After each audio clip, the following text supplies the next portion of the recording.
I'll just give them a minute.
Welcome, all participants. I think we'll give a minute just for more participants to come in.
Okay, welcome all participants to the second ASPA webinar. Thank you for spending Sunday afternoon with us, or it could be Sunday morning, depending on where you are. We will have, I'm Dr. Agnes Ng. I'm from the KK Women's and Children's Hospital. And my co-moderator is Dr. Alinda Oracion from Manila. She works at the Rizal and the Cardinal Santos Medical Center. Our program is based on two themes. The first theme will be on CPR in neonates and infants and children. The second theme will be on the perioperative, or rather on advances in ventilation strategies, both in the OR as well as in the ICU. There will be a panel discussion at the end of the four speakers. You can send in your questions and comments by the Q&A section. There'll be no chat function, as you realize that we have more than 300 participants. And please don't raise your hand because we cannot see you. And our moderators will highlight your questions to the appropriate speaker during the panel discussion. And if some simple questions might be answered by the speakers as you key in the question. And if time will not permit, because we are limited by time, it's a Sunday after all, the answers to the questions that were not answered will be posted in the ASPA 2000 website under the ASPA e-education section.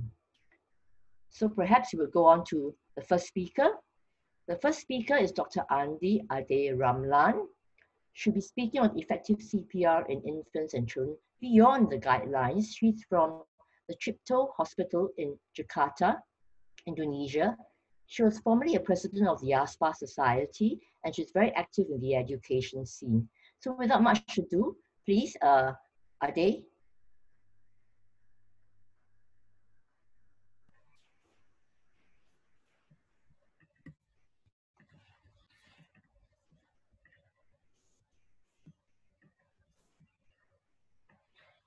Okay.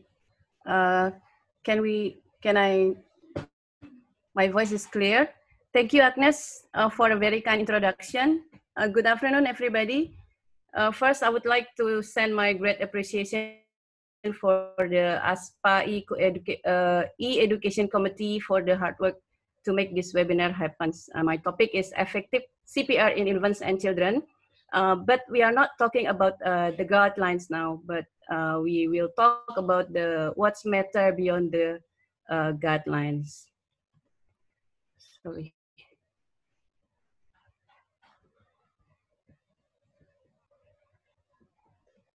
Sorry.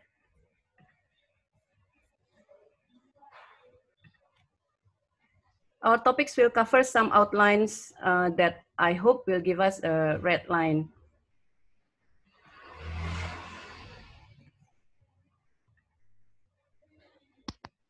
Why?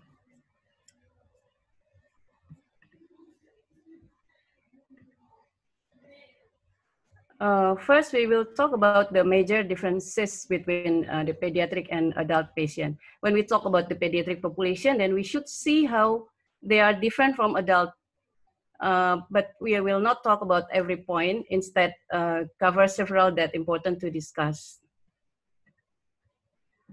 When we talk about cardiac arrest in pediatric, it is a rare event and less likely to be a primary cardiac events. But the most common causes are hypoxia and hypovolemia. The children in need of resuscitation can be categorized into pulseless arrest, pulseless electrical activity, ventricular fibrillation, and no pulse ventricular tachycardia. So there should be a reversible causes that we should identify and treat it when we find a cardiac arrest children. We know that when we do chest compression, in bigger children, chest compression can be performed by placing one hand on sternum. And for an infant, there are two ways to perform chest compression: by circling both palmar in the chest and compress with both thumbs. And if we have to rescuer, we can compress using two fingers. If we have two rescuer, we can circling both palmar in the chest and compress with both thumbs.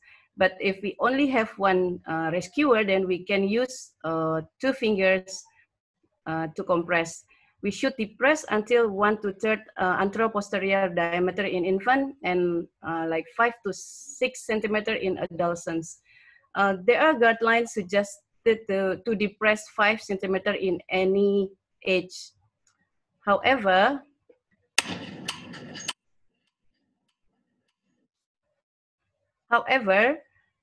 publication by Lee in Emergency Medicine International said that CT scan few in mid-thoracic patient for 0 to 8 years old. They found that the possibility of the compression was too deep if we follow the uniform guidelines instead of 1/3 anteroposterior. So it's still recommended to use 1 to 3 anteroposterior. Sorry. Why?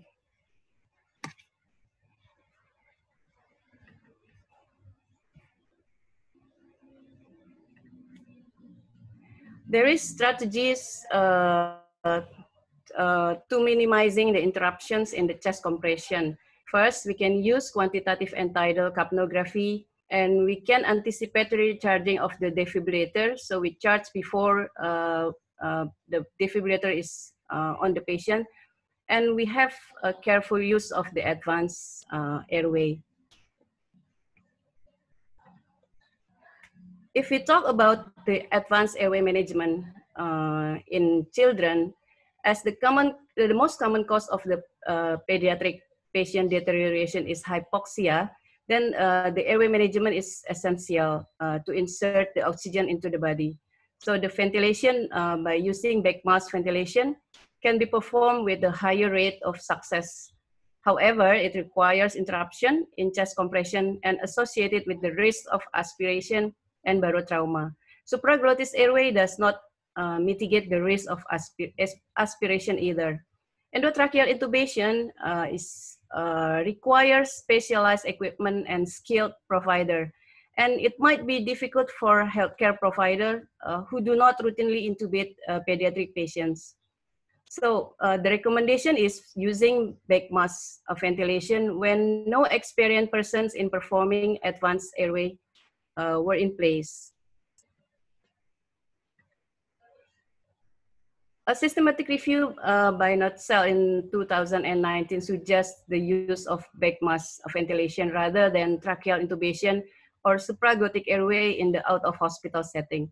They could not make any recommendation for in hospital setting, for there were lack of evidence. So if you cannot do it well, don't do advanced airway management.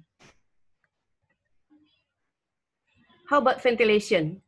Since the asphyxia is origin of the most pediatric cardiac arrest, ventilation is crucial as a part of effective CPR in pediatric population. Normal ventilation is advisable and also avoiding hyperventilation, especially after we do tracheal intubation. As the recommendation is giving 10 to 12 beats per minute ventilation in all ages to make it easier for the rescuer to remember. But however, there is the retrospective observational study showed that the higher ventilation rate were related to higher survival, especially in children under 1 year old.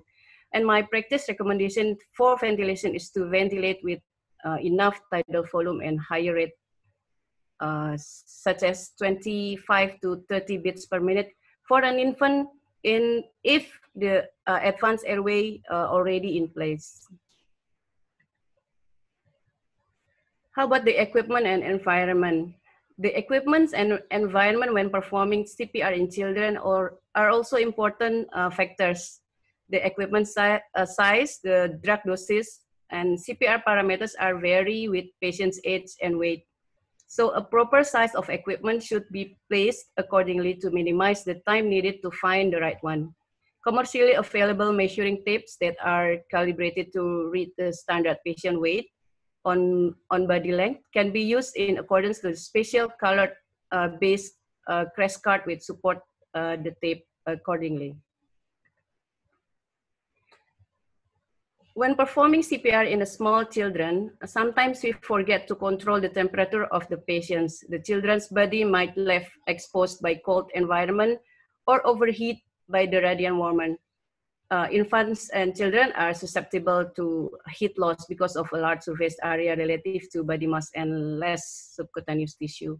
So keep a neutral external thermal environment is crucial during CPR.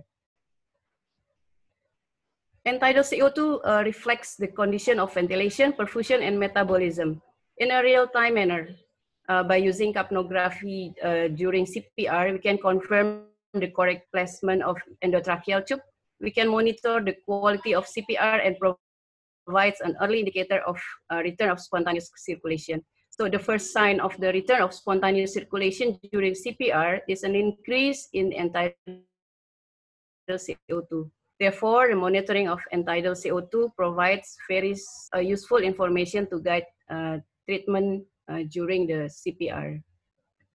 We can see the relationship between the entitled CO2 and cardiac index during CPR and after restoration of spontaneous circulation.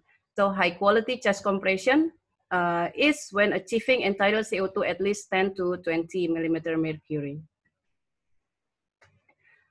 You know that the ultrasound machine are now widely used in most emergency clinical practice. Point of care ultrasound provide direct vision to guide resuscitative process. We can directly see the cardiac motion, which means that we are no longer need to check pulse. A point of care ultrasound should be used to identify reversible etiologies that should be treated immediately and also to considering the prognostication of the case.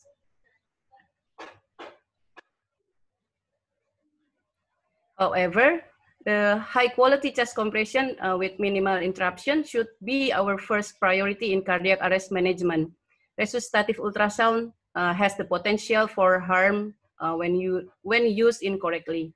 On the other hand, point of care ultrasound should not be delayed until the very end of the resuscitation, as the patient have higher chance of survival if potentially reversible causes of cardiac arrest were identified and addressed early.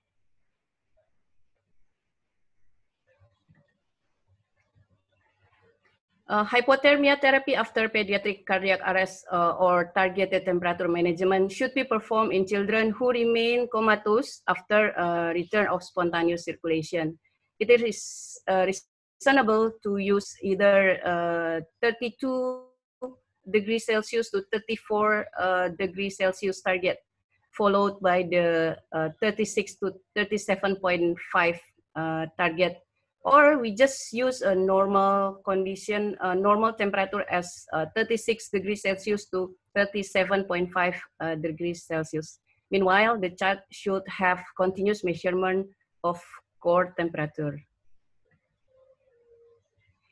How about resuscitation in pediatric patients suspected and confirmed COVID-19? I will talk a little bit about what is our experience in Jakarta. There are three general principles for resuscitation in COVID-19 patients. The first, to reduce the provider exposure to COVID-19. So first, all rescuers should done PPA before entering the skin. And in my center, the PPA should be the level 3 PPA. And we should limit the personnel to only those essential for patient care. We limited to like 4 until 5 personnel to the skin whenever we resuscitate the patient. And consider replacing manual chest compression with mechanical CPR devices, but it is just for adults and adolescents because they don't have the device for younger children. And we have to clearly communicate the COVID-19 status to any new providers who just came to the skin. Sorry.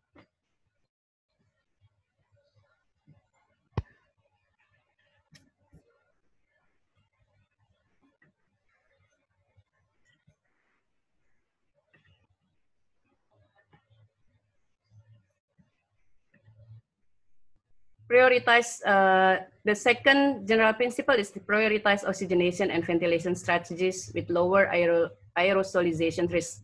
First, we have to attach the HEPA filter to all ventilation device. We intubate early with a cuff tube, connect the endotracheal tube with the ventilator, and assigning the provider and approach with the best chance of first pass success to intubate. We can pause chest compression when we do intubate the patient. And we can consider the use of video laryngoscope. Before intubation, use the back mask device with a HEPA filter and a tight seal. If intubation is delayed, we can consider supraglottic airway. And we should minimize the closed circuit disconnection. And the third general principle are considering resuscitation appropriateness. We should address the goal of care, adopt policies to guide determination, and consider patient risk factor for survival. This is the algorithm. We don't talk too much about the algorithm. The difference is only the yellow mark here with don't PPA before, and then prioritize intubation and resume CPR. What if the patient's status is unknown? Our experience is we should treat the patient as positive unless they are confirmed negative. We can cover the upper body of the patients who need CPR with plastics. And the standard PPA in our ER is level 2 PPA. So whenever there is a patient who need to resuscitate, we just give oxygenation until the other personnel done the PPA. And what do we do to our staffs when the patients confirm COVID-19 after the resuscitation? So when the patient confirm COVID-19 after the resuscitation or after the procedure, we should tracing the staffs who involved in patient care. The staff that is close contact means more than 15 minutes or less than 1 meter distance without proper PPA at least level 2. And or the person who perform aerosol generated procedure without proper PPA or level 3. So this personnel should do swab, PCR, and quarantine. And another personnel that under surveillance, the categorized would be like less 15 minutes and more than 1 meter's distance without proper PPA. If there are no symptoms, then they can continue working with close monitoring. If they have symptoms, then they have to do swab PCR and quarantine. So the brief summary is always considering reversible causes in pediatric cardiac arrest. The chest compression is 1/3 anteroposterior depth and 100 to 120 beats per minute and ensure recoil. Back valve mask ventilation is reasonable in CPR unless you have the experienced personnel to perform advanced airway management. Normal ventilation is advisable with 10 to 12 beats per minute. Could be more. Equipment and environment should be appropriate to patient's age and keep a neutral external thermal environment during and after CPR. Entitled CO2 could give information about the quality of CPR and early indicator for a return of spontaneous circulation in a real-time manner. And effective use of point-of-care ultrasound could guide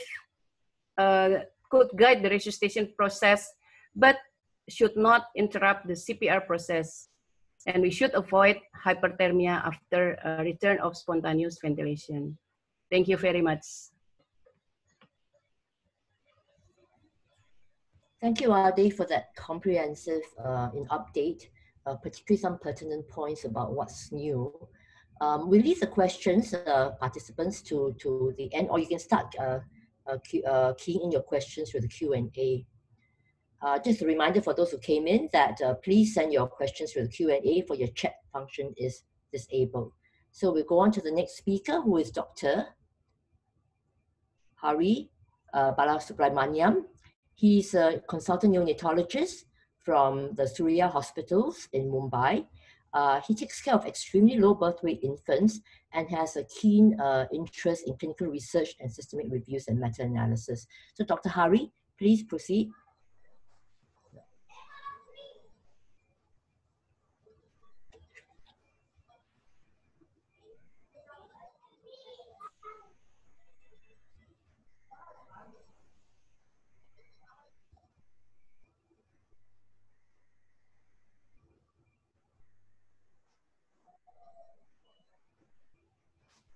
Good afternoon to one and all.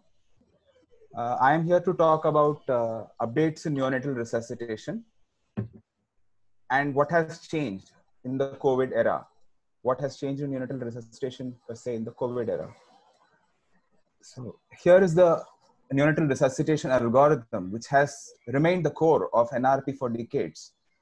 But however, our focus is going to be on those colored boxes that you can see in the algorithm, which is what we feel could help in addressing the knowledge gaps that currently exist in this field. So when we talk about the updates in NRP, the responsibility starts at the level of the obstetrician. Yes, we're talking about delayed cord clamping.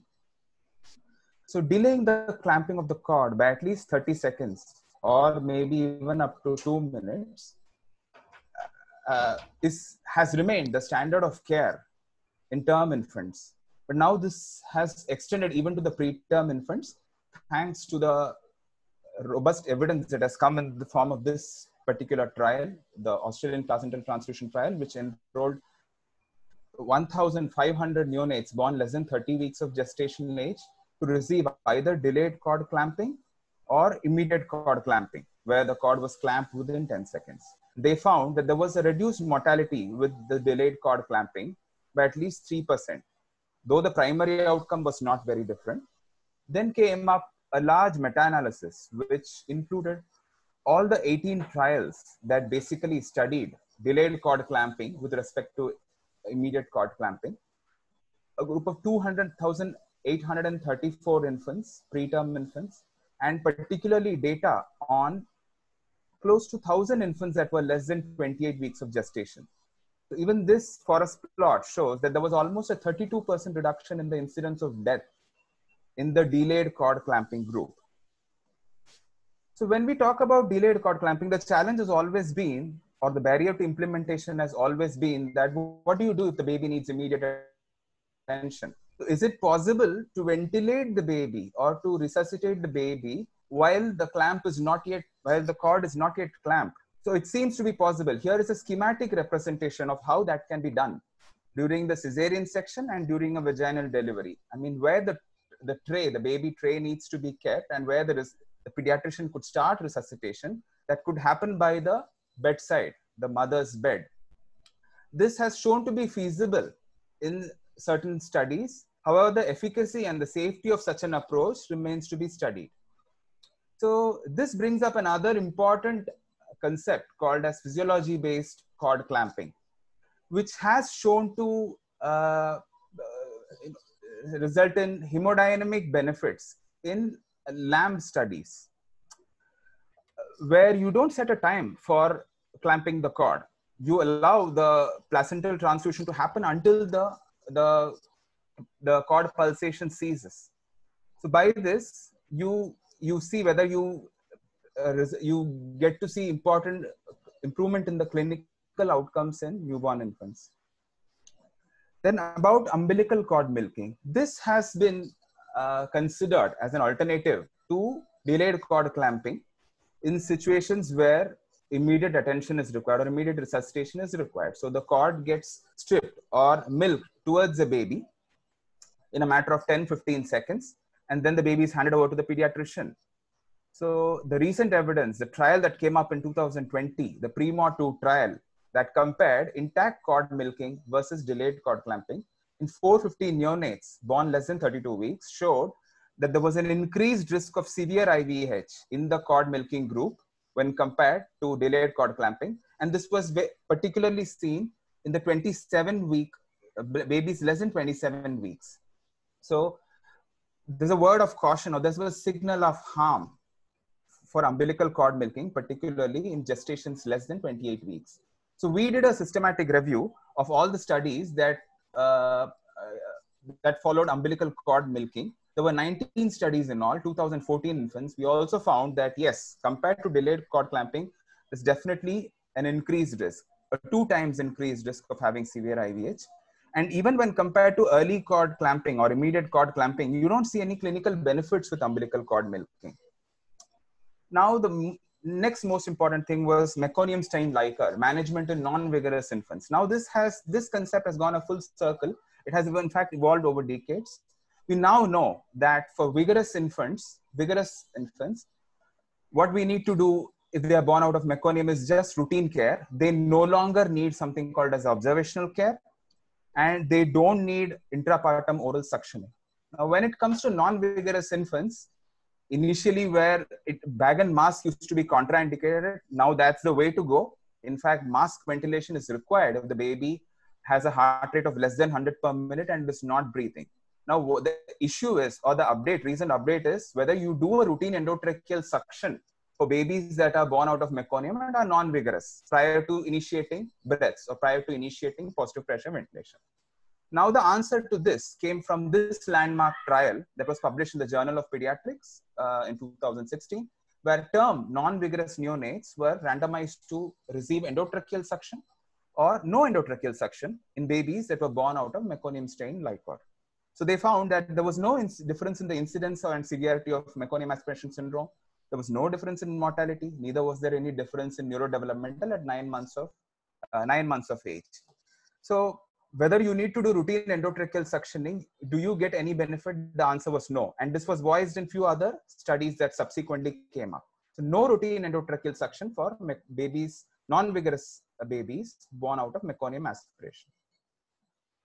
Now talking about the thermal care before airway, temperature, airway, breathing, circulation. When we talk about thermal care in newborns, it has been conventional thermal care and additional thermal interventions. For long, conventional thermal care has just meant keeping the baby under the radiant warmer. Now, skin-to-skin care has been incorporated into that. For term babies who don't need any attention, So once they are born, immediately put them over the mother's abdomen or the chest and start giving thermal care. The other update for babies who are born less than 32 weeks was polythene wraps, wrapping them in polythene wraps. This also has become conventional care now, thanks to the number of studies that have been conducted in these areas, and the evidence is growing stronger for polythene wrap use in babies born less than 32 weeks. And this systematic review basically shows by using polythene wraps, you increase the admission temperature by 0.6 degrees centigrade. Now, what one would ask, what do you gain by an increase in temperature by half a degree? Now, if that is going to mean an improved mortality by 20%, reduced mortality by 20% in the preterm neonates, that is quite significant. So even a half a degree centigrade is reduction in temperature, improvement in admission temperature, gives a great benefit. Additional thermal interventions include a warm delivery room, polythene caps, exothermic mattresses or the heating mattresses, and heated and humidified respiratory gases. Now, a combination of all these interventions was studied and they were meta-analyzed. So almost close to 10,000 neonates were studied or were analyzed, and they found that there was a reduction in the admission hypothermia by 60% by employing a combination of all these interventions in premature babies born less than 35 weeks. Now, after temperature care, it's the airway. So delivery room CPAP has largely replaced mechanical ventilation in the delivery room for premature infants. Thanks to all these large trials, we now know that delivery room CPAP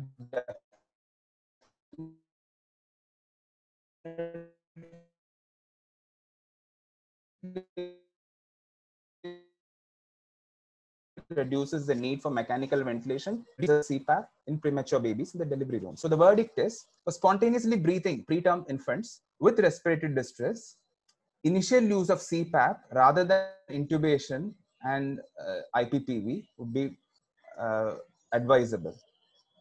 When we talk about ventilation now, after the initial airway management, the most important concept is the need for positive end expiratory pressure. Now, this has been recognized because the conventional ventilation with bag and mask unfortunately did not provide PEEP in all situations. So PEEP ventilation with a T-piece resuscitator. Now, when comparing a T-piece versus a self-inflating bag, recent evidences definitely shows that it reduces the rate of delivery room intubations. And there is a less variable PIP that you achieve by using a T-piece resuscitator. A similar observational study of T-piece versus self-inflating bag showed that there was an improved survival without major morbidities by using the T-piece for ventilation in the delivery room. Now, after having spoken about the PEEP, what about the PIP, the positive inspiratory pressure? So sustained lung inflation, does that help in improving outcomes? Does that reduce the intubation rate in the delivery room? Yes, there were lots of studies that showed initially that by employing sustained lung inflation for a period of 5 seconds to 15 seconds and giving 1 to 2 breaths like that, definitely improved that. But then this trial, this large trial, a landmark trial, the SAIL trial that got published just last year in JAMA, where 23 to 26 weeks gestation age neonates were studied. They were randomized to receive either sustained inflation or the standard positive pressure respiration if they needed resuscitation. The sustained inflation, the technique that they followed was giving 2 inflations at 25 centimeters of water for a period of 15 seconds each. And they looked at what happens to the death rate or the BPD rate at 36 weeks. So that was their primary outcome. Unfortunately, there was a significantly higher rate of mortality within 48 hours in the group that received sustained inflation. So again, sustained lung inflation for premature babies as small as 26 weeks or 28 weeks may not be recommended given the results of this trial. Now, what about supplemental oxygen for resuscitation of babies that needed especially term infants and preterm infants less than 35 weeks. So for term infants more than 35 weeks, we now know that room air resuscitation is the rule. For preterm infants born less than 35 weeks, the guideline for resuscitation is 21 to 30% of oxygen, and the oxygen should be titrated to the saturation targets that are being set by the NRP for the first 10 minutes of age. So this guideline has come from lots of studies, and the recent meta-analysis which got published in Pediatrics in 2019 showed that by using low FiO2s or high FiO2s at the time of delivery, there's not much of a difference in mortality. However, we need to remember that this is a low-grade evidence, and they only talk about the starting oxygen requirements. So most of these babies ended up needing oxygen slightly more than this, 21 to 30%. So that's why probably 21 to 30% is still considered the starting cutoff for providing supplemental oxygen in premature neonates. Then about coordinated chest compression, the only update here would be that we now consider a baby to be intubated before we start chest compressions. Previously, it used to be that we could give coordinated chest compressions with mask ventilation also in a particular ratio that was recommended by the NRP. But we would now prefer to intubate the baby if the baby needs chest compressions. And if that is needed, if chest compressions are needed, roughly as per the recent NRP guidelines, we would be needing it at the earliest, that would be at around 1.5 minutes. And if we need chest compressions, we need to turn on the oxygen to 100%, not lesser concentrations. And 3-lead ECG is the recent advance for heart rate detection. Earlier detection of heart rate and sensitive for heart rate detection, but even better than auscultation through the stethoscope or feeling for the cord pulsations. And now with the background of COVID, what has changed? How have we changed?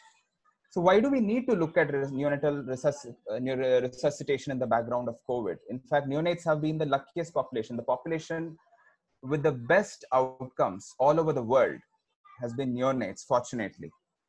So why are we worried about neonatal resuscitation here? What is the risk of vertical transmission? Now, if you look at individual studies, they're very small studies. So a recent meta-analysis, which combined all the studies that reported on vertical transmission of COVID from the mother to the child, they pooled all the studies and they found that the incidence of vertical transmission was 16 per 1,000 newborns. It was a very small number. And so far, there are no reports, to the best of our knowledge, there are no reports of mortality or any serious adverse event in a neonate specifically related to COVID. Now, there are certain precautions or certain guidelines that we need to follow during and before delivery of a child that is born to a mother who is suspected to have COVID or is confirmed to have COVID. These are not evidence-based recommendations. Of course, they are consensus guidelines published in reputed journals. So they would suggest the need for simulation training to look for preparedness for getting ready for a delivery of a mother who is suspected or confirmed to have COVID. The delivery should preferably happen in a dedicated COVID hospital or a hub hospital that they would call, and an isolated area for the mother before and after delivery. And this isolated area, I mean, not an isolation from the baby. It means the isolation of the mother from other staff personnel in the hospital. Negative pressure rooms, not only for the operation theater, but also for the delivery room. And the resuscitation preferably should happen at a distance of at least 6 feet or 2 meters from the mother's bed, or preferably in a different room. And during resuscitation, delayed cord clamping still needs to be practiced. Video laryngoscope for intubation could be preferred if the facility is there to maintain a distance between the pediatrician and the neonate.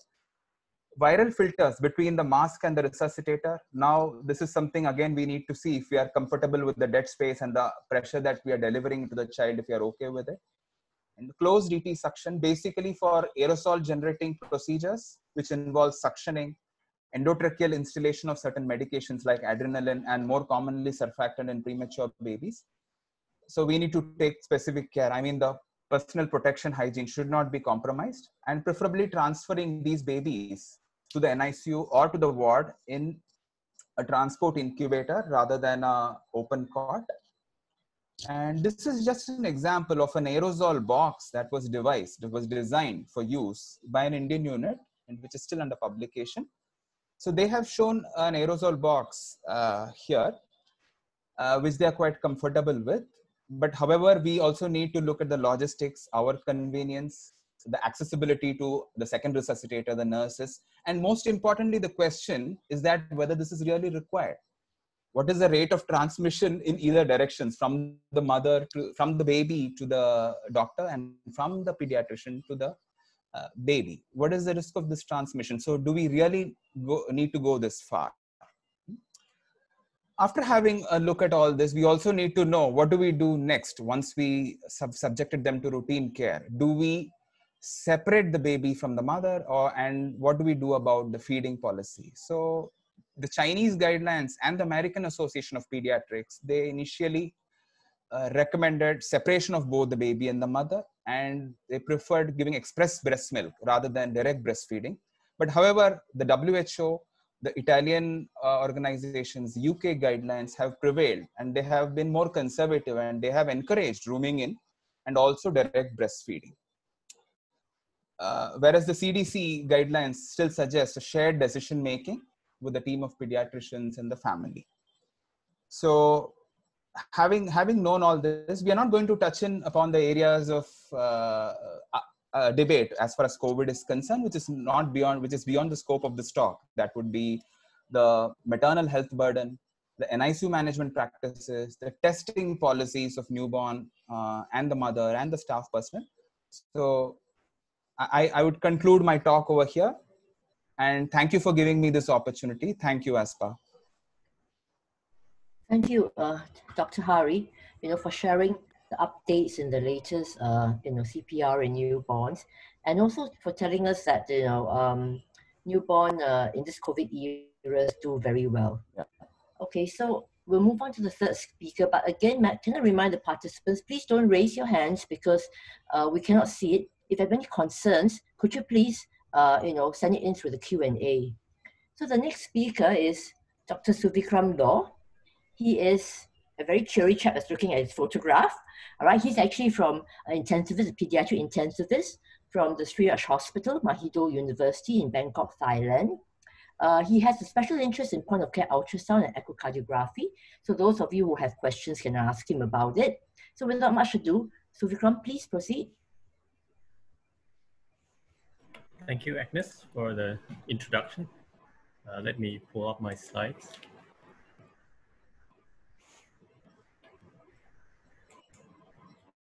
Right, so today I'll talk about ventilation in diseased lungs, mainly ARDS, and a little bit about COVID-19. So in ARDS, we do lung protective ventilation. That is to protect the lungs from further injuries, which are ventilator-induced lung injury or villi, and also self-inflicted lung injury. In ARDS, we lower the ventilation target so that we accept saturation of 88 to 92. And also we allow permissive hypercapnia as long as pH is more than 7.15 or 7.2. What happens in ARDS lungs are on two sides. The first one is alveolar side. There is alveolar edema, alveolar damage, inflammatory cell infiltrates. There's also surfactant dysfunction, which predispose to atelectasis.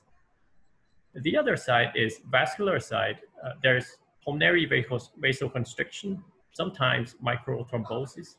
These two can lead to pulmonary hypertension and RV failure, and worsen VQ mismatch as well. So what's sometimes seen like homogeneous in chest X-ray is actually not homogeneous, because if we do CT on ARDS, then what we see is actually like a damp sponge here. There is hyperinflation on the anterior side, especially if on high pressure ventilation. And there's some inflation in the mid zone, and there's atelectasis in the dorsal zone. Overall, this is called baby lung. That means there is less usable lung area. So if we do CT in a different pressure, like starting from low pressure here, 5, they are mostly collapsed, as you can see. And with pressure of 15, some opens up. And with 25, more open up. And then with 35, for example, seems like mostly open, but actually hyperinflation is worse as well on the anterior side. So if the hyperinflation is severe enough, then it's like too much volume enters the alveoli. That causes volume trauma. And if viewed from pressure viewpoint, then if too much pressure is used, that's called barotrauma. But anyway, these two are kind of similar. It causes alveolar damage and sometimes alveolar disruption. And if more severe, it can cause pneumothorax and other types of air leak.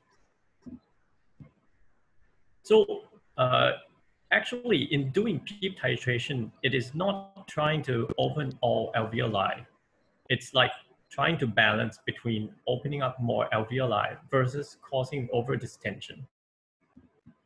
And what complicates things even more is that some ARDS lungs are just not recruitable. Like an example here with low pressure of 5 versus high pressure of 45, you can see that not much recruitment happens here. So this lung is unfortunately non-recruitable.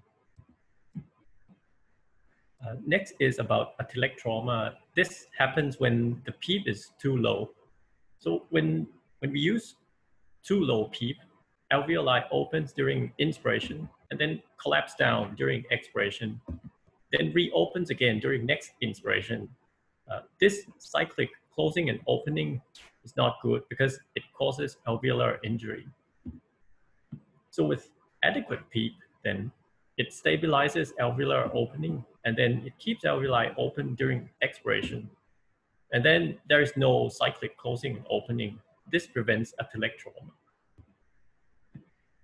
So with all the variables causing villi, there's an attempt by Gattinoni to try to combine all the variables causing villi into a single parameter. That parameter is ventilator mechanical power, which means the energy delivered to the respiratory system over time.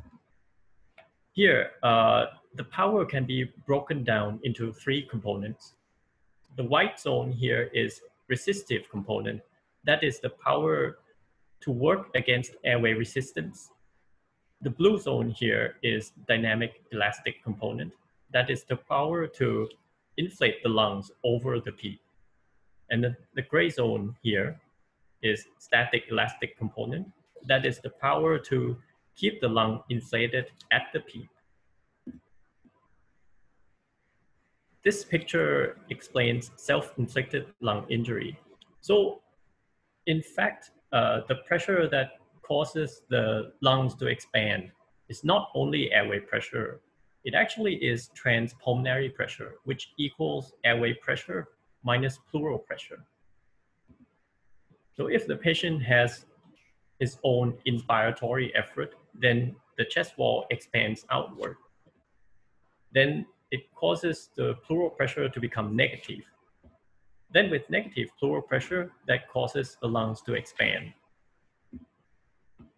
Now let's say if the patient has excessive inspiratory effort, even though he's not on positive pressure ventilation, then with excessive inspiratory effort, sometimes it can cause highly negative pleural pressure. For example, if I put in negative 35 here, this actually causes the transpulmonary pressure to be plus 35, which over time can be injurious to the alveoli. So that's why we don't let the patient have prolonged excessive respiratory effort. Now, we'll see how we set up the ventilator for pediatric ARDS. So we look at the product guidelines here, published in 2015. So the recommendations are about the mode. There's no outcome data, so no recommendation can be made. But for whatever mode that is used, we have to avoid asynchrony, which causes villi. Tidal volume depends on the disease severity. So if lung compliance is poor, recommends 3 to 6 mils per kilo of ideal body weight. And if the compliance is still good, then recommends 5 to 8 mils per kilo. But inspiratory pressure, it recommends to limit the plateau pressure to 28 centimeters of water.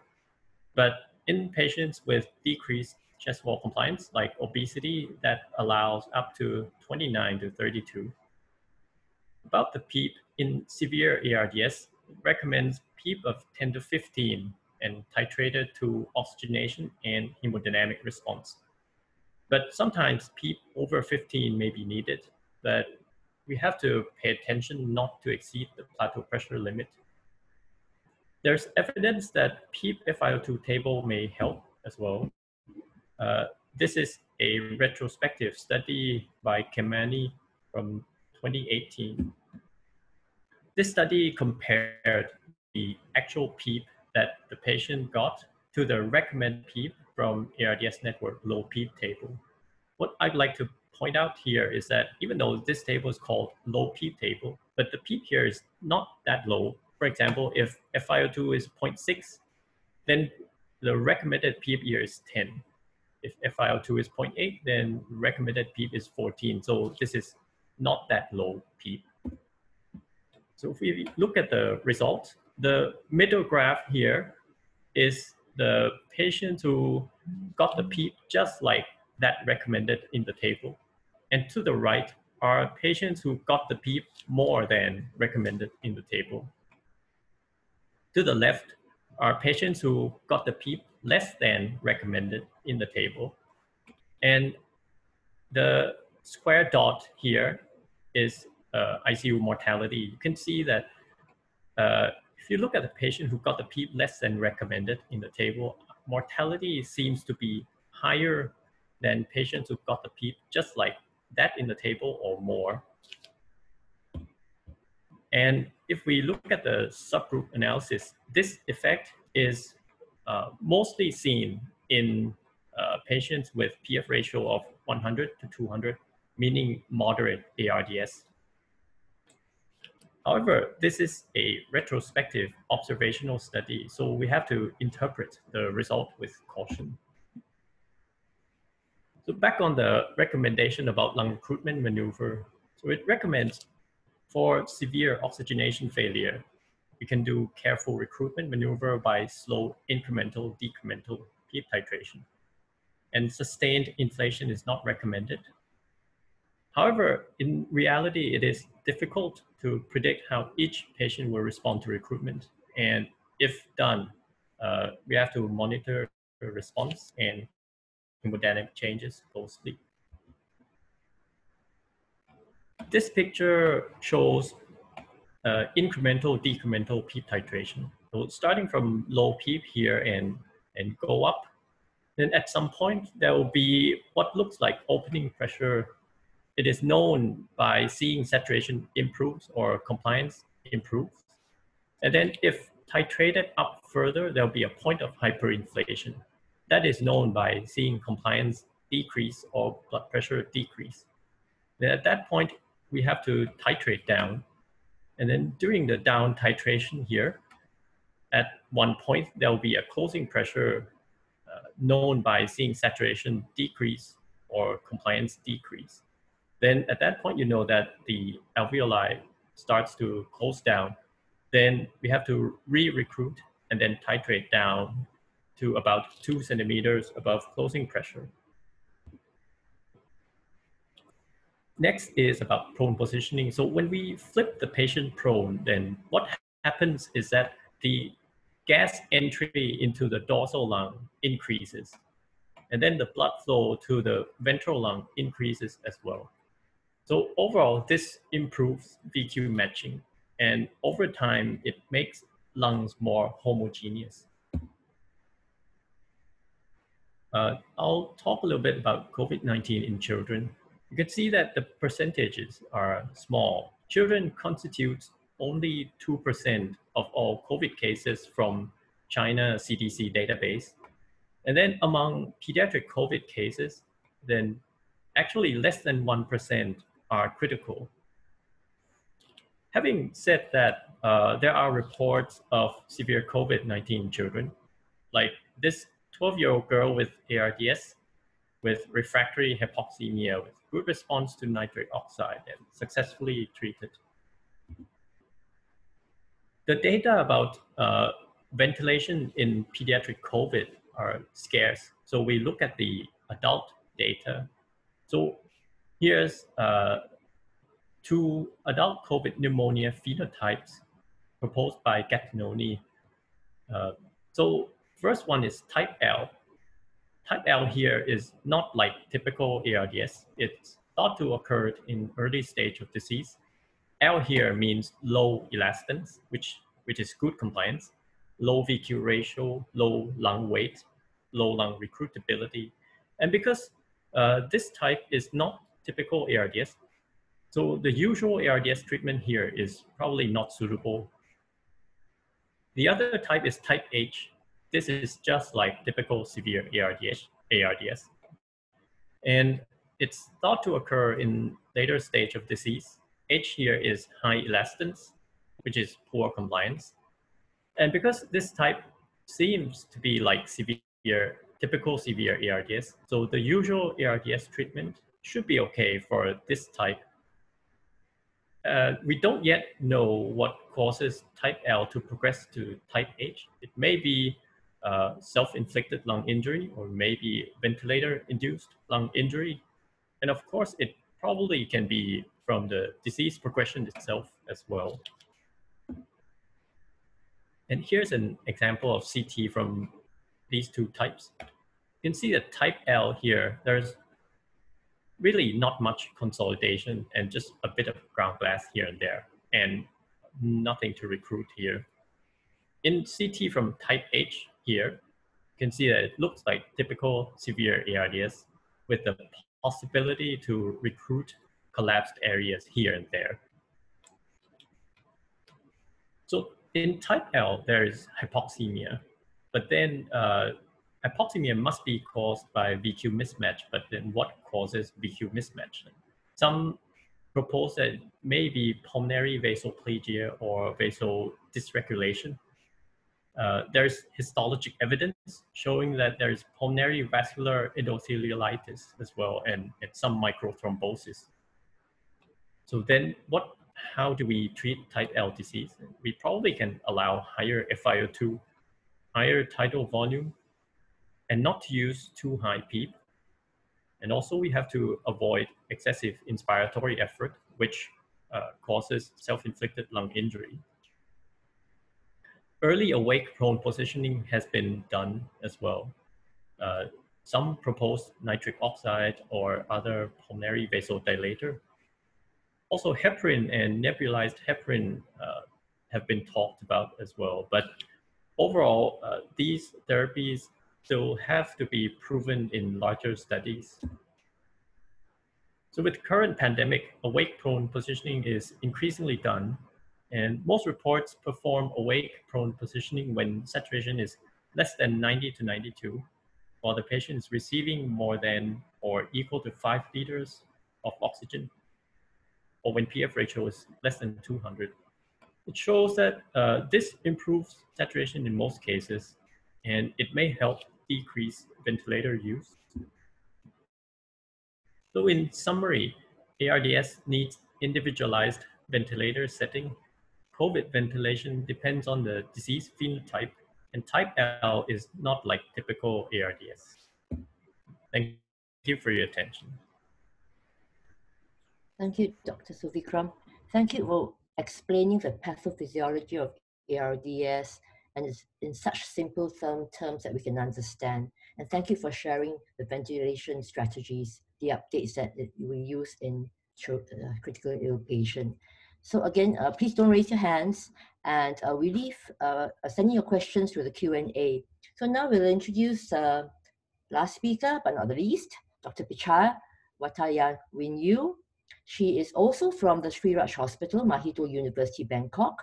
She's presently the secretary of the EXCO Committee on ASPA, and she has an interest in stimulation education as well as neuroanesthesia. And of course, she's a pediatric anesthesiologist.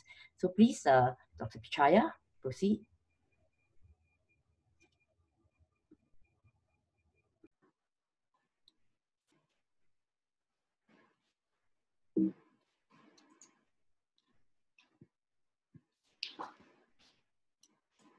Thank you, Dr. Agnes, for your nice introduction. So today I will give a talk in advances in perioperative pediatric ventilation. So when you listen to the last talk, it seems like our patient is a lot easier, right? Because every day we ventilate healthy lungs and they're all anesthetized and paralyzed. But did we do any harm to the patient? So my talk will be focusing on how to provide more safe perioperative ventilation. And this is the outline of my talk today. So children has low pulmonary and chest wall compliance. They have high airway resistance. They have low FRC, and they have high closing volume. So they have very high tendency to develop atelectasis. And under general anesthesia, the problem is the patient will develop lung de-recruitment, atelectasis, and VQ mismatch. The incidence of this can happen in adult about 20% right after induction of general anesthesia. Unfortunately, in children population, it can happen up to 80%. And this impacts on compliance and resistance from the recruitment of lungs. And somehow we have to use high FiO2 for a short period of time, especially at the induction of anesthesia and emergence of anesthesia. So with high FiO2 can lead to lung atelectasis as well. Moreover, the effect of our agents on lung function mostly depressed breathing control and FRC, especially volatile agents. However, there's some agent can produce bronchodilation, but like ketamine, but doesn't really cover this problem. So seems like we have to follow the guideline of lung protective strategies as well, because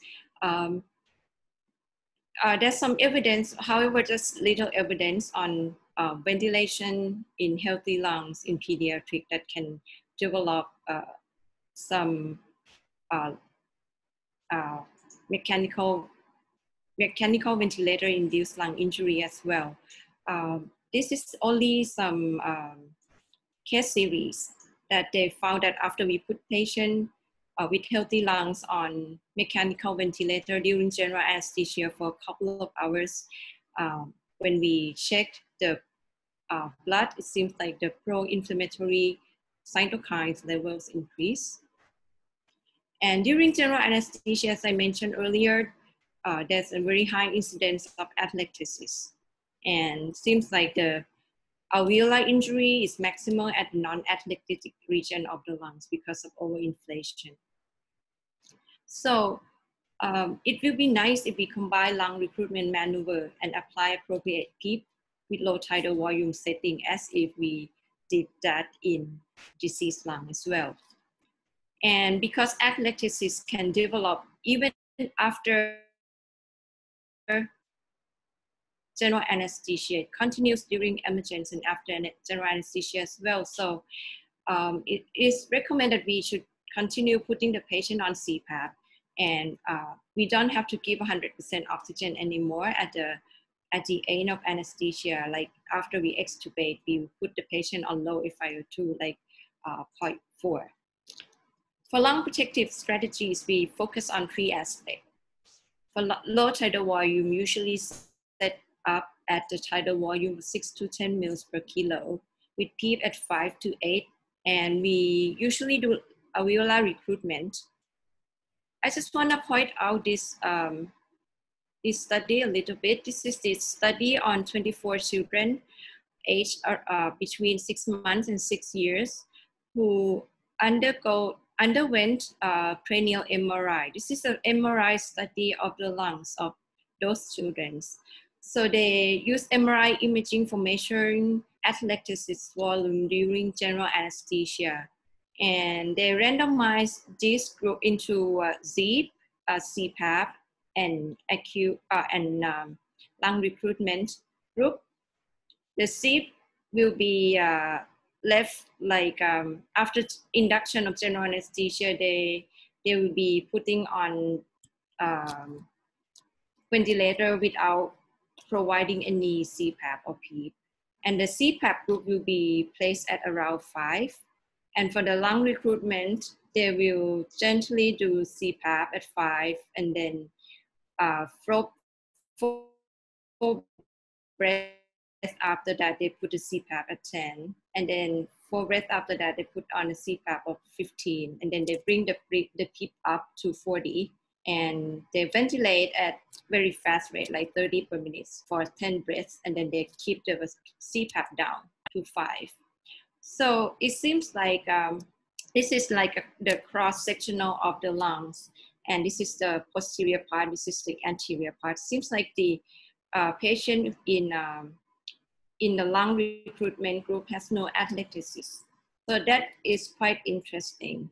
And the more interesting thing is in the CPAP group that, you know, right after general anesthesia, the patient was placed at the CPAP of 5.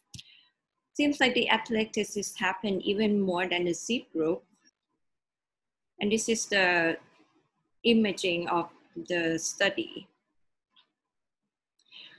So even though the evidence of lung injury during general anesthesia that we ventilate healthy lungs is quite minimal, but there must be something behind that too. And the stronger evidence is the patient developed atelectasis easily, and we have to take care of that. So besides the ventilator setup, we also have to protect lungs by keeping an eye on these parameters as well.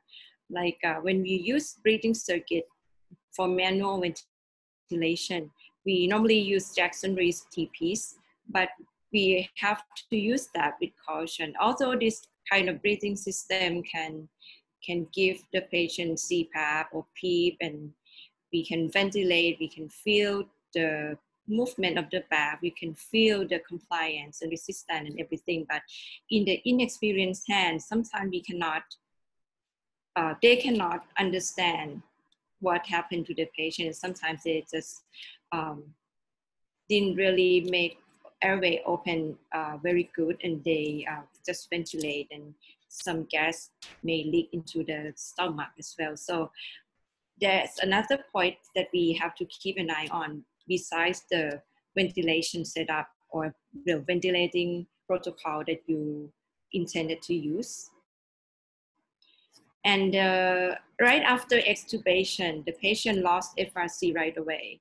In sensitive cases, like a patient with history of OSA or obese patient, it will be nice if we put the patient on non-invasive ventilation right away after extubation.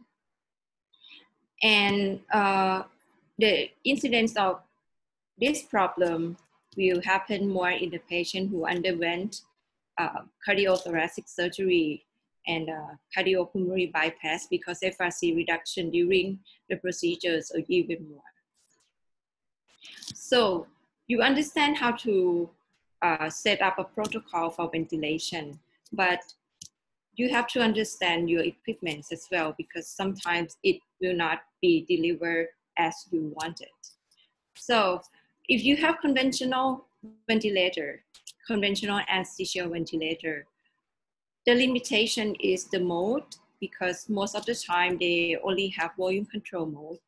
So with this mode, with using of non-cuff endotracheal tube in your patient, sometimes the leaking around the cuff is not compensated.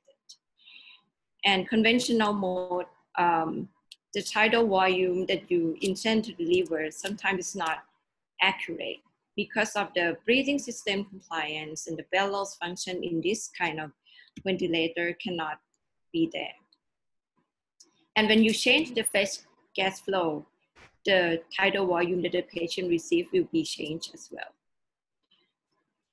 And more than that, the thing that you rate from the monitor, that how much tidal volume that patient receives, is not correct, because the volume sensor is very far from the patient. If you have modern anesthesia ventilator, you get more precise tidal volume, because many reasons, like the fresh gas flow is decoupled from the set tidal volume, and they have compliance compensation. And the display screen show more accurate tidal volume. They have an electronic PEEP, which is more reliable. They have many ventilating modes that you can choose. And they also have automatic checkout procedure. The automatic checkup test will check the sensors and internal devices and everything just to make sure the tidal volume and the percentage of inhalational agent that you give to the patient is correct. However, before you do the self-checkup, if you intend to use capnography with this patient, you have to install the machine before you start the test. And moreover, when the company claimed that with this machine, in some model claim that the machine can deliver the tidal volume precisely. They can even give the tidal volume as low as 5 mils correctly.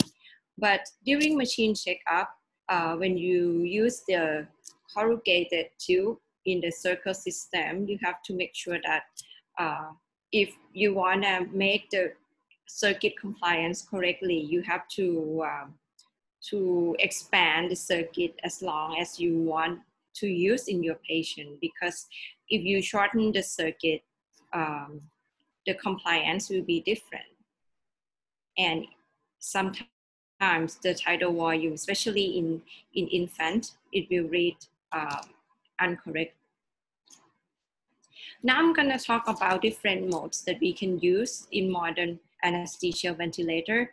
Pressure control is the most popular, and because it can reduce tidal volume loss, especially when you use the non-cuff tube. With the decelerating flow, can improve distribution of gas flow. And with this mode, it can provide rapid rate and high inflating pressure.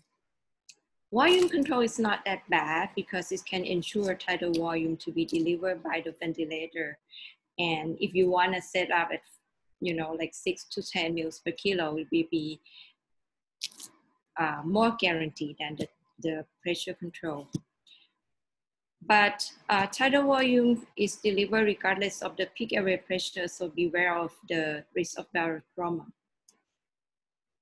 If patient can create spontaneous breath, you can choose to use pressure support ventilation, because this mode can reduce work of breathing by endotracheal tube or LMA. However, you have to keep PaCO2 level not that low because the patient still need to breathe by themselves. And in order to guarantee minute ventilation, you can put SIMV mode in combination with pressure support. And this mode can be good to facilitate emergence of anesthesia. And we can assess the depth of anesthesia and titrate opioid analgesia with this mode because the patient is still breathing. And with this mode, the positive pressure needed is less, so the hemodynamics less compromised. SIMV mode is very patient friendly, and the mandatory breath can be set up in the pressure control or volume control. Lastly is the dual ventilation. You may have heard of pressure control ventilation with volume guarantee, which is becoming more and more popular. This mode can ensure accurate tidal volume with a limited maximum pressure. So it is convenient for a patient who undergoes operation, who has changing of pulmonary compliance all the time, like the patient that's going to have laparoscopic or thoracoscopic surgeries. In summary, the ventilation strategies in healthy lung is to use lowest levels of support to provide adequate ventilation. And this is the suggested initial setting, which can be set up in pressure or volume control if the patient doesn't have spontaneous breathing. But by putting the peak pressure around 16 to 20, not exceed 28, tidal volume less than 10 mils per kilo of ideal body weight, you should put the patient on PEEP of 5 and titrate as needed. If the patient can create some spontaneous breath, you can put the patient on SIMV or pressure support alone. And to compensate the endotracheal tube, you may want to put the patient on pressure support around 5 or 10, depends on the size of the tube that you put in your patient. the smaller size of tube needs higher level of support. You put the patient on respiratory rate based on age, and FiO2 should be less than 0.6 to keep target saturation at 92 to 97%. Now, the problem that we usually have is desk space, especially when you ventilate very small patients. So tidal volume may be not as you think because you're ventilating in the desk space as well. The more thing of this that you put on the patient will create more desk space. The ratio of desk space to tidal volume increase, there will be exponentially increase of PaCO2 level. So how do you identify that the desk space is too much? You may use the capnography to detect. So normally it will be like this, but if you do brief hyperventilation, you should be able to identify the pattern like this. But if you have, if your patient had a lot of desk space, you will not be able to identify this pattern, or you even have higher end-tidal CO2. So what to manage is to try to reduce desk space as you can, or you have to increase tidal volume. So the tidal volume that you reach may be too small, and you have to increase it to compensate the desk space. And when you ventilate, you have to monitor the patient. Okay, so you can either do clinical monitoring by looking at the respiratory rate. You listen to the breath sound, you percuss the lungs, and you look for the synchrony. You look at the movement of breath over back. Okay, somehow when we cover the patient up, we cannot do clinical monitoring. We need to have monitor. We need to have a special monitor. So the gold standard to monitor is, of course, the arterial blood gas, which is invasive. So we usually use pulse oximeter to monitor oxygenation, end-tidal CO2 for ventilation. And we also can use loops and scalers in modern anesthesia machine ventilator to monitor respiratory mechanics as well. But the most important thing of monitoring is you to have vigilance of patient care during anesthesia.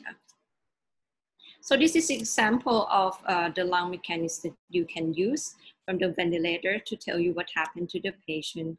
This is the flow volume loop. The normal one should look like this, and this is a sample of the abnormalities. You can also use the pressure volume loop to identify pulmonary compliance. If the curve is flattened, like from the blue to the green here, it means that the patient had decreased lung compliance. And with the lower inflecting point that you see, you can determine what PEEP level that you should put in the patient. If you look at the pressure time curve, you can identify what is the problem with the patient. For example, like if the peak airway pressure is high, but the airway resistant part here is high too. So it means that the patient probably have problem with the endotracheal tube, like the tube kinking or the tube obstruction, or the tube is too small for that patient. But if this part is normal, but this part is high, it means that the patient has changing in pulmonary compliance. The flow time curve can be used to determine IE ratio. If you see a pattern like this, that this is the normal thing. But if you see the pattern like this, means that the patient has air trapping or auto PEEP. So it'd be nice to extend the expiratory time. So goals for optimal ventilation is to provide optimal PaO2 at lowest inspiratory oxygen concentration. But when you use low FiO2, just make sure that you do lung recruitment maneuver. And you have to get the acceptable PaCO2. And you have to keep the desired tidal volume at least the least inspiratory pressure that you can. please be acquainted with your anesthesia machine. During patient transport, you can either transport the patient with manual ventilation or ventilator. The manual one is more commonly used. You can either use self-inflating bag or anesthesia bag because it's lightweight, you can carry it easily, you can assess lung compliance with your hand, you can provide PEEP, but be careful when you use anesthesia bag or Jackson Reese because you can only provide high FiO2. And moreover, with manual ventilation, you must transfer the patient with pressure gauge. If you want to do ventilator transportation, it would be nice if you use this kind of thing to ventilate the patient who needs moderate PEEP level. However, the FiO2 may be limited in some brand of ventilator. And you have to make sure that you have self-inflating bag when you transfer the patient, no matter what mode of ventilation device that you use, because the self-inflating bag doesn't need flow. Sometimes you have problem with oxygen supply. In COVID-19 cases, we are worrying about transmission of the COVID-19 from patient to our machine. So the recommendation is to place high quality viral filter between breathing circuit and patient's airway, and preferably to be the HME filter to preserve humidification. If we cannot find the HME filter, we can lower the flow to 1 to 2 liters to preserve heat and humidity. And the second filter will be placed at the expiratory limb at the connection of anesthesia machine, and we can discard breathing circuit after its use. And in neonates, because the filter has a large volume, so they switch to put the filter on inspiratory and expiratory limb instead. If the COVID-19 results not come back yet, it will be nice to put double filter on the patient side, but it will create even more dead space and resistance. So this one should be removed when the result come back negative. And for the Untitled CO2 tubing to be protected as well with the filter. So in summary of my talk today, atelectasis is commonly found in children under general anesthesia, and ventilator-induced lung injury may occur in healthy lungs as well. So please set up the tidal volume less than 10, PEEP 5 to 8, and we perform lung recruitment under general anesthesia. With modern anesthesia, ventilator can provide more safe ventilation to the children. And you should use the most benefit of all functions of anesthetic ventilators that you have in order to identify adequacy of ventilation. When you have patient with high PEEP and you want to transport the patient, please use the transport ventilation. And in COVID-19 cases, you should put 2 filters to help prevent transmission into the machine. Thank you. And thank you for your attention.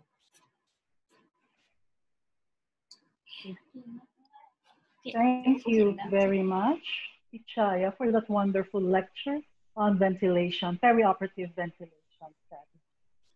Okay, now we're going to move forward to our question and answer portion. And certainly all our speakers, we would like to thank all our speakers for all the informative lectures that they have given today. Even as we know it, that the COVID-19 has driven a lot of changes in CPR, in resuscitation, in ventilation. We all know that we're trying to maintain this balance between delivering high quality care and taking care of the healthcare providers. So for our first question, the question they would like to ask is, how did you determine the 15-minute exposure of personnel? Okay, thank you very much, Elinda. Yes, the 15 minutes was stated in our hospital for the personnel who perform aerosol-generated procedures. So when we do aerosol-generated procedures such as endotracheal intubation or back mask ventilation or CPR, then if they contact without a proper PPA for more than 15 minutes, then they should be categorized as the close contact. So it is, we know that some of the country have different policy that maybe like 20 minutes or maybe some have like 30 minutes. Yeah, but in my hospital, we agree that 15 minutes if we perform aerosol generating procedures, then it would be categorized as close contact. I think that's specified for my hospital. Yeah. Okay, I think too that just to add on to what Ade has replied, you can find this on the cdc.gov that a close contact is really described as an infected person being exposed to an infected person for at least 15 minutes. Yeah. And starting from 2 days before illness onset and maintaining a distance of about 6 feet or 1 to 2 meters. Yeah. Okay. Now, the next question is about the utilization of the focus or point of care ultrasound early in resuscitative measures. So I think that Harry and Adi can answer. Adi, would you like to go ahead? Yeah, there are several studies considering the ultrasound for CPR, especially for the prognostic value of point of care ultrasound. At the first comes in the clinical practice, the ultrasound in CPR, they just want to know the cause. They just want to find a reversible cause for the cardiac arrest. But it's now like developed into like they can see the prognostic value of the resuscitation process, and they said that if we can see the cardiac activity, then it means that the prognostic of the patient is better compared to that if we don't see any cardiac activity at all, something like that. So I think if we see in the literature, there are so many in the literature, including the systematic review about the utilization of the point of care ultrasound during CPR. Okay, would Dr. Harry like to add on to it? Harry?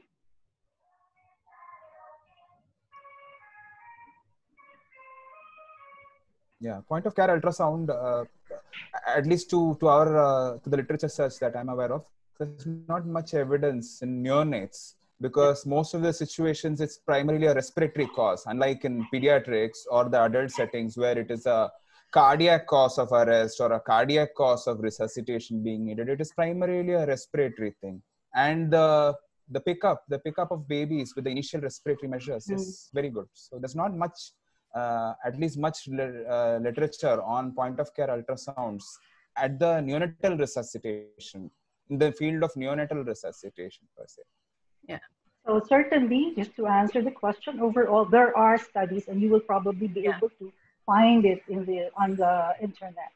Okay, the next question now for both of you is that, is there a place to use LMA in neonatal CPR electively or in case of a difficult airway? Harry, would you like to go ahead? Yeah, the laryngeal mask airway in neonatal resuscitation, yes, there is a role in difficult airways. Of course, we cannot deny that the role of LMA is definitely invaluable. I remember having a baby with tracheal agenesis. Apparently, I didn't know at the time of birth, but it turned out to be one. Had tracheal agenesis and was apparently breathing through an esophagobronchial connection. So there, the use of laryngeal mask airway was very helpful.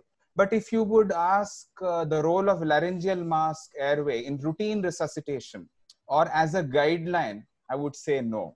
See, having been a neonatologist, I trained first in pediatrics and then I became a neonatologist. So I know it's always very easy to intubate a neonate when compared to a older child. So you hardly get into a situation where you need to use a mask, a laryngeal mask airway. So as a guideline, there's not much evidence also. One is the evidence that is available as far as LMA is concerned is neonates.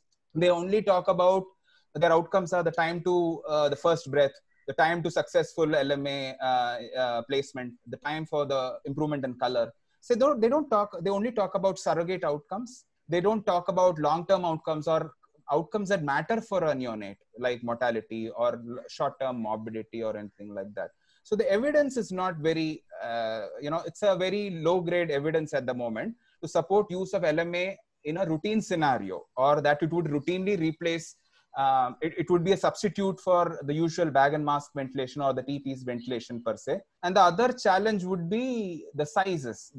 Most of our babies that need resuscitation are the preemies, the babies less than 1 kilo. But the sizes of the laryngeal mask airway, of course, for use for babies less than 1.5 kilos, there's not much evidence. There's not much expertise in using the standard sizes for these kind of babies. So there is still lots of knowledge gaps as far as LMA is concerned for use in neonates on a routine basis. But yes, in an individual scenario, the role is invaluable. Okay, would you like to add to that, Ade? Yeah, for pediatric resuscitation, a supraglottic airway device such as LMA is advisable compared to the tracheal intubation for the earlier stage, because it is easier to use compared to tracheal intubation, and not so many personnel do intubate the pediatric patient as a routine practice. So the lack of expert make the laryngeal mask airway is like a choice, an alternative when they cannot intubate the patient. So it is still a place to laryngeal mask airway in pediatric resuscitation.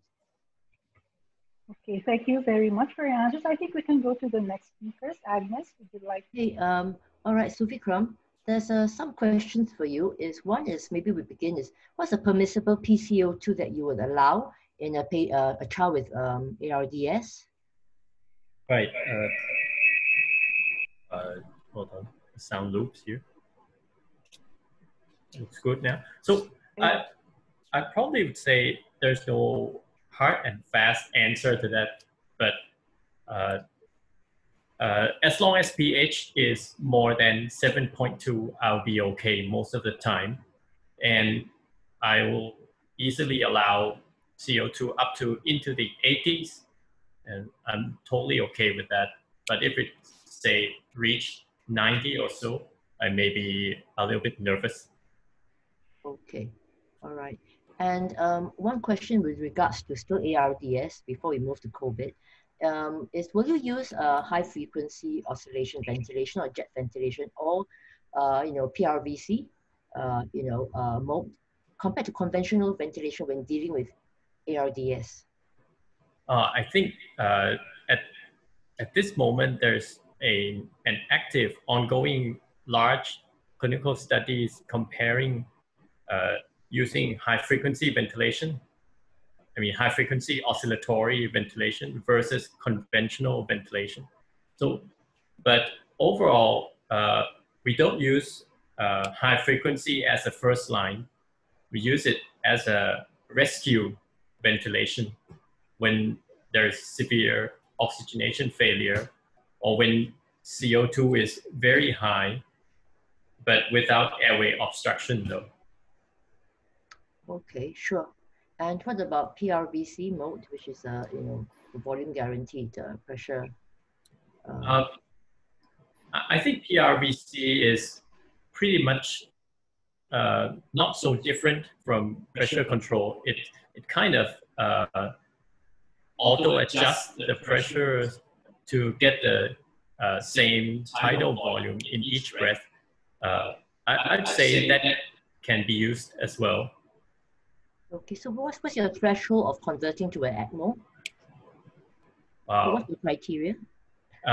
The usual criteria will be OI of 25 to 40 that varies between these numbers.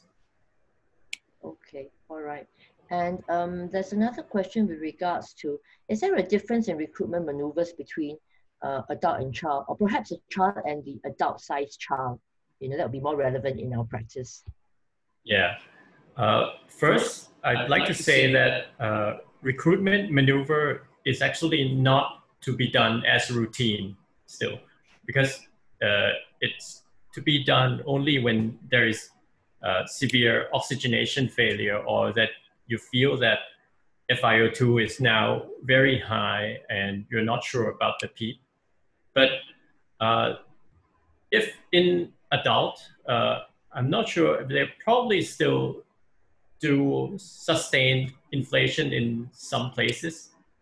But as far as we know, aggressive recruitment in adult is harmful. From our trial, aggressive, I mean that PEEP in that trial was up to 35 or 45 for about 1 to 2 minutes. And the mortality was higher in aggressive recruitment group. Okay, thank you.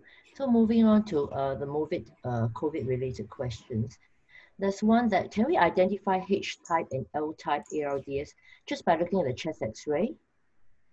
Yeah, I think this question is very interesting because the CT example that I showed in L-type looks much clearer than H-type, but the original paper that Gattinoni proposed actually differentiates between these two by using lung compliance and not the X-ray itself. But I guess, you know, personally that L-type X-ray probably will look clearer than H-type, but to differentiate, actually they use compliance. Okay, all right, fine. And there's another question with regards to pleural pressure to typing L and H. How do you measure pleural pressure to typing L and H? Actually, it's not the pleural pressure that is used to differentiate type L and H. But having said that, having said about pleural pressure, though, we in routine practice we don't directly measure pleural pressure because it's you know, probably not possible in a safe way to put in a catheter into the pleura. But there's a surrogate to pleural pressure, which is esophageal pressure, but you have to use the esophageal balloon with the catheter, which is somehow a little bit costly. But more than that, it depends on the purpose of measuring the pleural pressure. If the pleural pressure measurement is to quantify the respiratory drive, or, you know, to monitor inspiratory excessive effort, in that case, you don't need esophageal pressure. Some ventilator models have what is called occlusion pressure. Its short form is P0.1. It's like doing a short occlusion during early inspiratory phase. If this occlusion pressure is very negative beyond the threshold, you know that the patient is having excessive inspiratory effort. Yeah, that's probably my answer. Okay, and maybe one last question for you with regards to COVID. When should we start invasive mechanical ventilation in pediatric patient with pneumonia with COVID pneumonia? I'd say having seen data till now, the reason to start invasive ventilation will be like first the routine respiratory failure, like cannot maintain oxygenation, or severe dyspnea from clinical exam. But before going on to that, when the patient is in, let's say, moderate respiratory distress, but with a bit low oxygen, I probably will try awake prone positioning first. If the patient cooperates, but and we don't know that children don't cooperate, but you know, for big children who we can talk to them, I probably will try that first. But then if it progresses, like if the disease progresses to obvious severe respiratory distress, then I will definitely intubate, also to prevent, you know, ongoing self-inflicted lung injury. Yes. Okay, maybe we'll move on to Pichaya now. There's a question about using Jackson-Rees circuit, that's what I presume, you know, for COVID positive patients to lessen aerosolization. How to use the Jackson-Rees circuit in COVID positive patients to lessen aerosolization. Hold on, I guess Pichaya cannot hear that. Hold on. That's for Pichaya. Pichaya. Yeah, can you repeat the question? Oh no, so Vikram, that's for Pichaya. That's a question for Pichaya. Yes, Dr. Agnes, can you repeat that question again? Okay, the question is how to use a Jackson-Rees circuit for COVID positive patients to lessen aerosolization. Is there a place to use a Jackson? Okay, Yeah. so thank you very much for that question. I think that what we can do is just put filters on between Jackson-Rees circuit and on the between the tube and Jackson-Rees circuit. And because this is the only way that we can protect aerosolization from patient to the environment. But before we transfer the patient, just make sure that you clamp the endotracheal tube before you change the breathing circuit. For example, you change the breathing circuit from circle system, you clamp the endotracheal tube, and then with the filter on, you put the Jackson-Rees, and then you unclamp the tube, and then you transport the patient to the patient destination, like ward or ICU, whatsoever. But would you be afraid of pollution through the expiratory limb because it's going on to the air? Well, because of filter as well. Other than that, what else we can do is, I don't know if we have transport ventilator, that would be better in terms of, you know, producing in the air. But if you put filter on the Jackson, I mean, in between patient and Jackson-Rees, it means that the COVID-19 particles should not get into the Jackson-Rees system, right? Okay, all right. There's another question from a neuroanesthetist that I do pediatric neurosurgical list, and sometimes for meningomyelocele surgery in infants, the surgeon wants to use evoked potential monitoring in the prone position.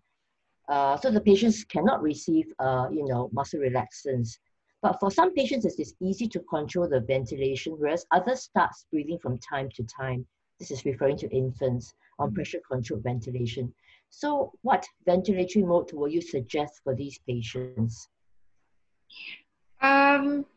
If the patient can still breathe, you know, with pressure support would be nice. But I understand that most of the time, it's not that difficult to make them stop breathing from the agents that we have, because, you know, putting newly born, I would say, the myelomeningocele that they have to fix at the very early of life, they're really small, really young, and it's not that difficult to do like control ventilation. So somehow, if you think that you cannot give muscle relaxant, normally it's not that difficult to put the patient on control ventilation using only inhalational agent without giving muscle relaxant. But if you really want to do, you know, not want to put the patient on very high dose of anesthetic agents, you can certainly let them breathe and put them on some pressure support. SIMV pressure support if you have that kind of modes on your anesthesia machine. Okay, there's another question with regards to pressure control mode. In pressure control mode, with the same pressure by increasing the PEEP, there is an increase in tidal volume. This is an observation. So the participant is asking, is there any input for this? In other words, why does it happen? Well, it does happen because the way that the ventilator, the way that the ventilator give the flow to the patient in these two modes are different. So in pressure control, because the machine wants to regulate constant pressure, the preset pressure, the flow will be pushed up at very high, and then drop down to make sure that the pressure is there at the setup pressure. But in the volume control mode, the flow that the patient receives is like it's more like a square wave.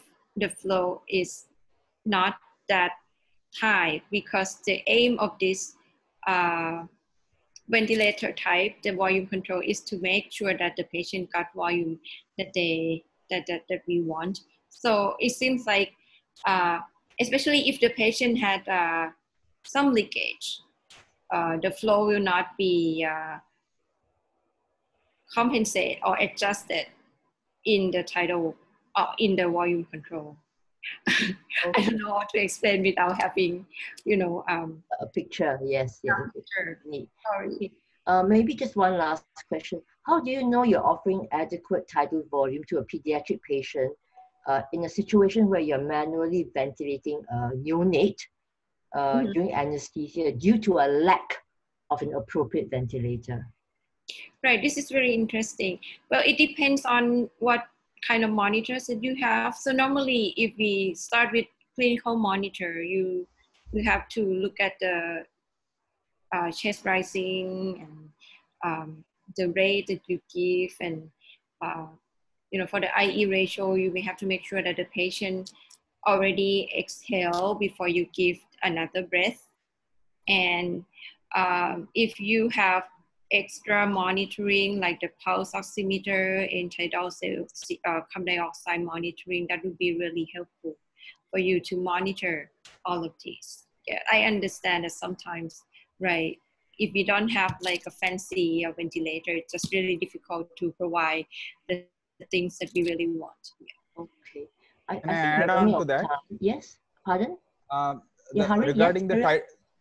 Regarding the tidal volume measurement, besides the settings of anesthesia, even in the routine neonatal resuscitation, there is a role for tidal volume monitoring.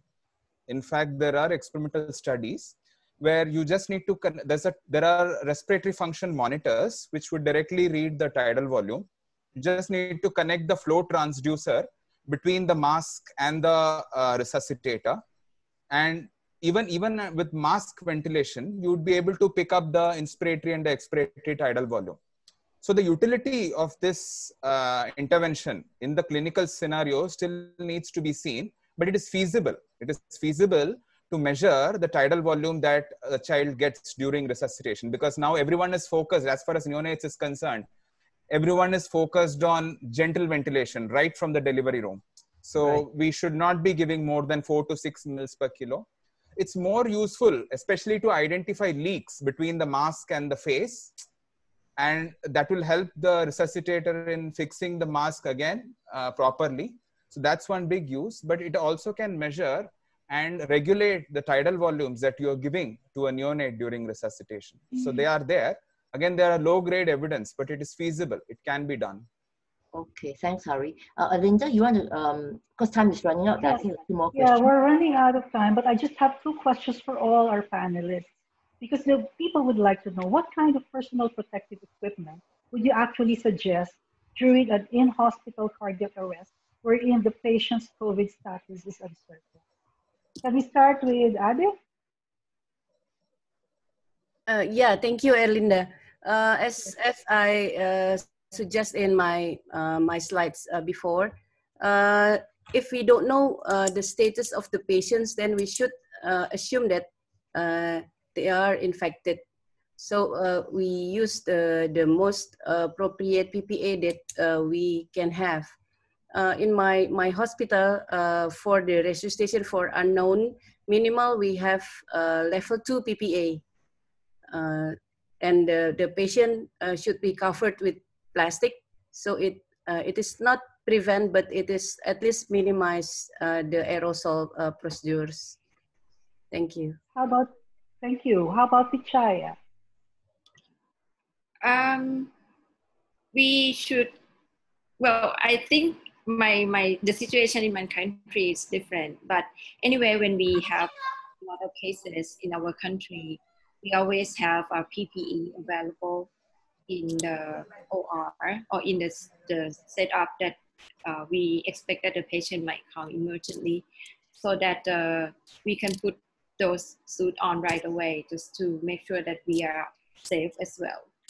So, and at the emergency department, there's a policy that everyone that's taking care of the patient needs to be able to put on PPE within a couple of minutes, just to make sure that the patient will have immediate treatment. Okay, thank you for that, Harry. What do you? I agree with all.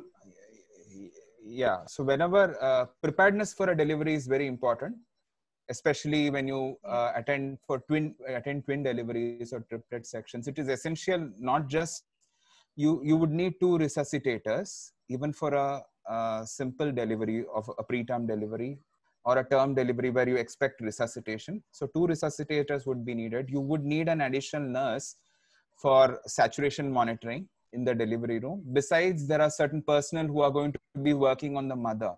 So it's essential that everyone for personal protection hygiene is concerned, and all the elements that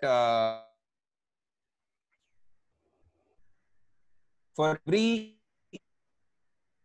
or the operation theater. Okay, thank you for that. So Vikram, would you like to add on to that?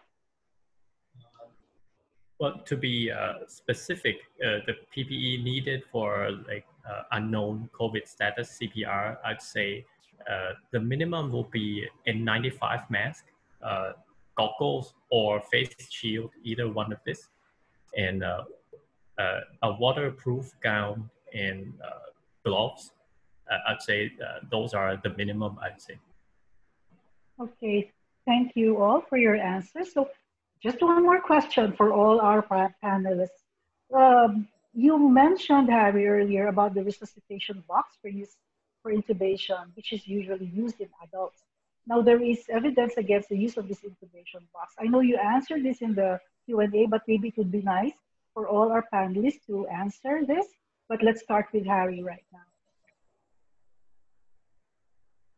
So what is the evidence for this?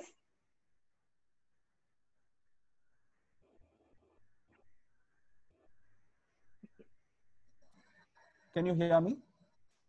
There, Harry. Okay, loud. Yeah. There, that's it. Yeah. We can hear you now. So I had a difficult time in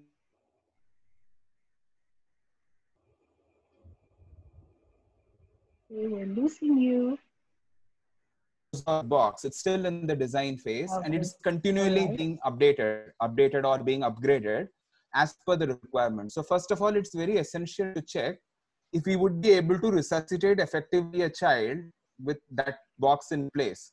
So the considering the infectivity rate and the transmission rate among newborn, it is very essential for us to see that these factors don't interfere in an efficient resuscitation in the first place. And there's not much neonatal evidence to say that resuscitating within this aerosol box is effective or safe in terms of the efficiency of resuscitation or the safety for the personnel also. So it's just at the feasibility level. They're just seeing if it is feasibility, if it is feasible to work with this kind of a box. There's not much evidence. Okay, thank you for that. So Vikram, would you like to say something about that? Yeah, I've got like probably 1 or 2 aerosol box that I tried using it with mannequin. It's, I'd say, difficult. Yeah. Probably to make it work, we probably have to customize the there's a hole that you can put in the hands. But we have had a meeting in the unit, and we have decided not to use it because in our context, we will routinely paralyze the patient during intubation.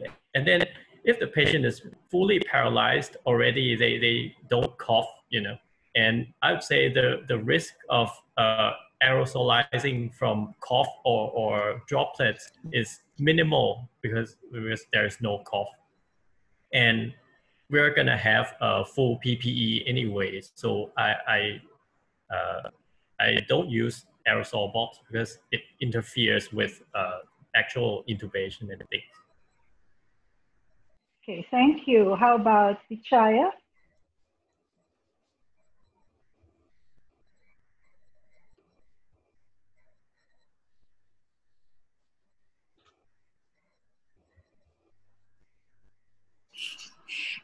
In my experience and my department's colleagues' experience, there's so many types of aerosol box that we have in our department during COVID-19, like many people set up the aerosol box.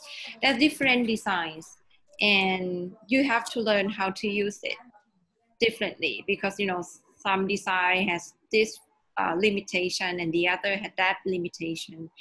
And seems like the cleaning process is quite difficult as well because there's a lot of, doors and everything. So, and more than that, the way that we intubate, extubate, the design of the box can limit our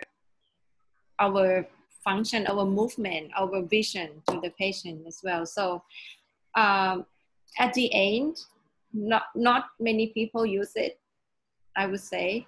And when it comes back, there's another option that we can do is just to use the large plastic bag,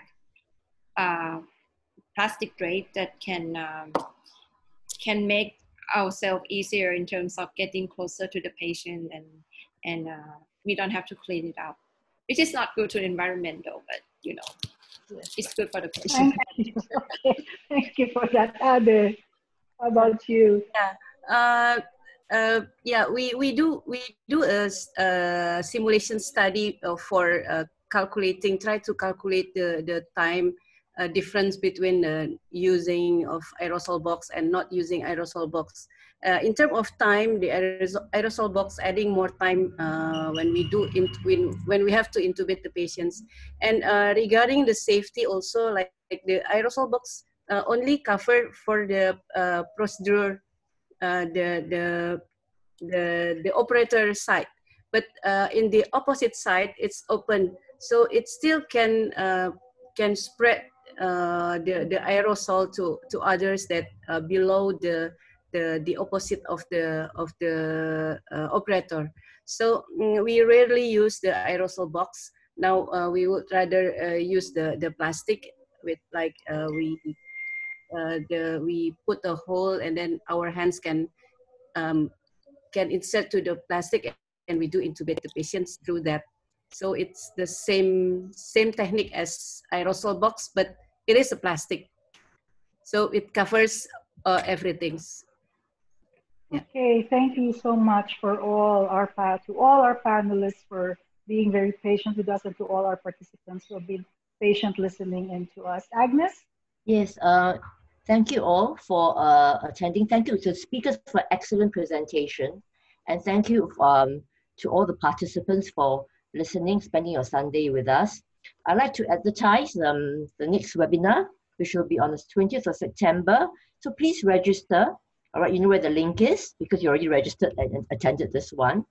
And the certificate of attendance, please fill in the post-webinar survey because it's very important on how we want to make it better. So it's immediately available immediately after the webinar ends. and there'll be a follow-up email, and then there'll be a certificate of attendance following that. Finally, these are the sites that you go to. There'll be a live recording on YouTube. Just search for ASPA Flex. You can also search for us in ASPA 2000 and Facebook. And please visit our ASPA website because there's lots of resources there regarding COVID. Thank you very much once again, and have a good Sunday night. Oh my gosh. Okay.